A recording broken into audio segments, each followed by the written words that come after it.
On these Monday Varn Vlog solos, welcome to Varn Vlog, by the way, you will often notice that I eschew punditry because I think punditry is the last bastion of scoundrels, kind of like nationalism or jingoism. Nonetheless, one of the things that I want to look out here is predictions about voting. I have accepted on face value predictions by centrists that would indicate that because excitement about individual candidates is down, and indeed you're dealing with two relatively unpopular candidates in terms of their negative capacity, and polarization in the United States is up, although polarized over what is basically vibes because a lot of the proposed positions from each other are substantively different, but not substantively that different, as Democrats have often normalized, rationalized, and humanized Republican policies in the past, such as Barack Obama and the war on terror, Bill Clinton, and the expansion of neoliberalism, um, Joe Biden and Trump's immigration and tariff policies. So I've taken, given the lack of excitement and the lack of the extraordinary conditions that expanded the franchise in 2020, with special exceptions being made for the pandemic, meant that we were going to have a relatively low turnout. Now, I do not, in hard question, know what the turnout's going to be. And this will be released after the vote happens, so I can't affect it with this. And nor am I telling you how to vote or if you should vote. I voted. I'm not going to tell you who I voted for. Although I can say I don't like either party right now.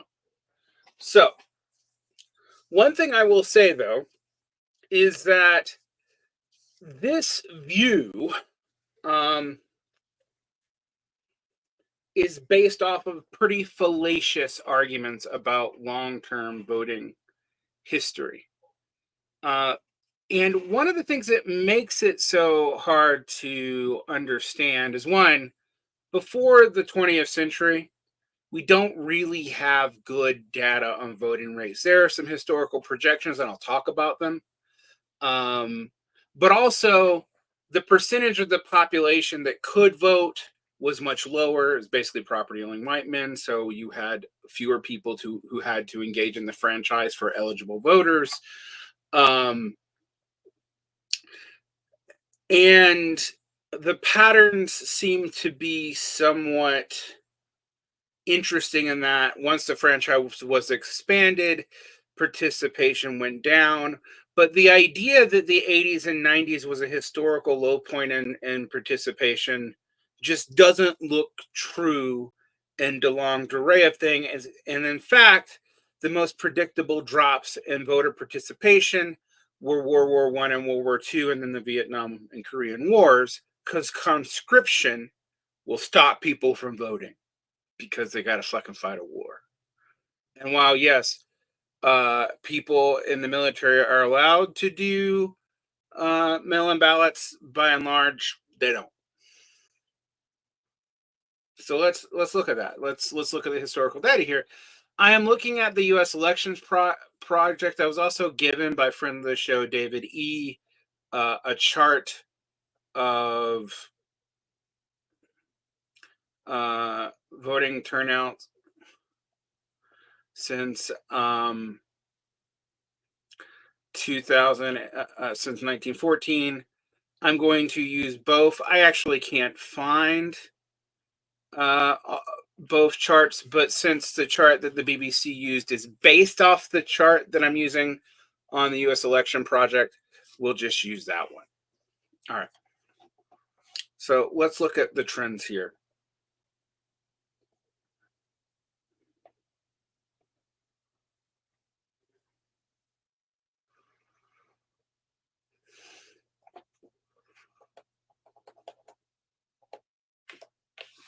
All right. These are taken from the Vital Statistics Project.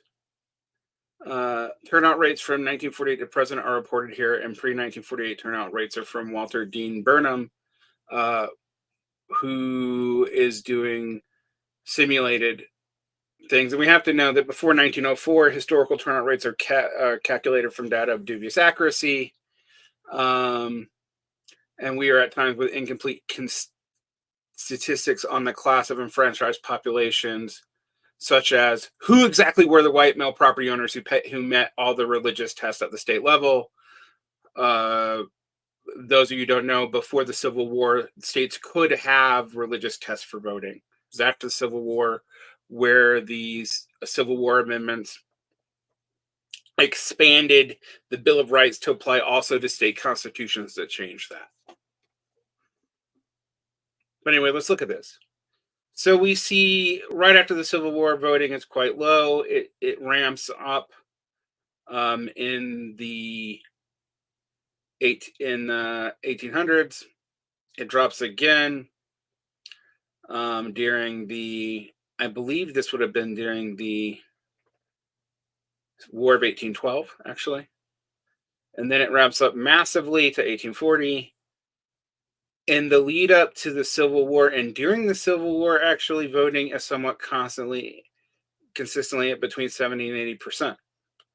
It goes down to the high point of the war that would have been around here, and then jumps up in 1880. And again, there's a whole lot of thing about the data here, because who could vote, how they could vote, who was excluded, which states are even included in this is actually kind of hard to guesstimate. We see very high voting populations up until 1900. We see the expansion of the franchise significantly, and then voting rates drop as it takes people a while to adjust to the expansion of the franchise. They drop again during World War I. They raise as the war is over. They drop during World War II. They raise as the war is over. They stay steady state. Going into the Cold War, the Vietnam and Korean Wars happen and drop. So the late 50s into the 60s, we see a drop in participation. After the wars are over, you hit like a nadir around 1982. Well, around let's see, where this would be 1984. You see an increase in 88, a drop in 88. That really kind of represents a stalling, though, because you see here we're not really even, and if we look at midterm elections, which it tells us a little bit more about general participation, it's not that we're seeing big loops and changes in participation. We're seeing stallings with drops at certain time periods. The one that's interesting to explain, because you can't explain this one in terms of conscription, is the early 90s. Then we see it stalled around 9/11, and after that, although slightly rising and a lot rising during the presidential elections, greatest election of our lifetime rhetoric really begins to kick up here. And then we see a massive increase in 2020. And in 2018, you can see here, this is the largest participation in midterm elections going all the way back to around 1916. And remember here, the population is much lower when we don't have the vote yet, I don't think. No, they don't. And Jim Crow laws are in effect. So this is actually a much larger group of people. Now, I'm not here to say that we're going to see a high point in voting compared to 2020. But I am here to say that if you look at the long duration statistics, I was kind of wrong. But what that indicates to me is voting participation happens in the United States regardless of whether or not people are excited about the candidate. Right? Working class populations have historically been the lowest to vote, and before the expansion of the franchise and the end of the 19th century, couldn't vote.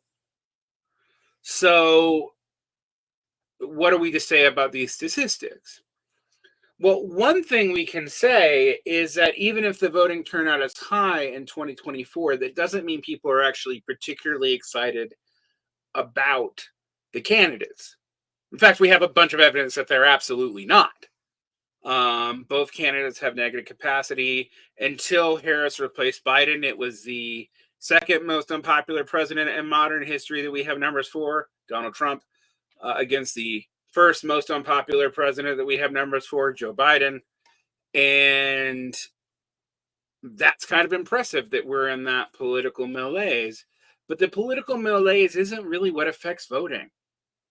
Voting is like recycling. It's easy to do. People do it, and they feel like it gives them a right to participate in civic discourses. They do. But this idea that we need to get like voting rates up, or that mandatory voting would change the nature of the U.S. elections. Well, if you actually look at long delay voting rates, that's just not true. Now, what does that mean for us here? And why is that important for us to deal with? Because one, voter participation actually doesn't strongly correlate to feelings about the candidate. Two, the idea that massive amounts of people are skirting their civic duty, well, it just doesn't seem to be borne out by the expansion of the franchise. And three, even if we look at the voting patterns of places with mandatory voting, are with voting holidays and whatnot that make it easier, say Mexico, we can see that some of this is a manufactured problem. And that some of the bad incentives in our voting procedures would be the same if you think the only fix is mandatory voting. I will put the link in the show notes for this. This is a little short one, but I just want to like problematize a bunch of assumptions, including ones that I believed. All right, like and subscribe, protect your peace. You can find more behind the paywall if you want it. But if you don't, I try to make most of this available for free. So enjoy it. Leave a comment, share, review the podcast if you listen to it. Have a great day.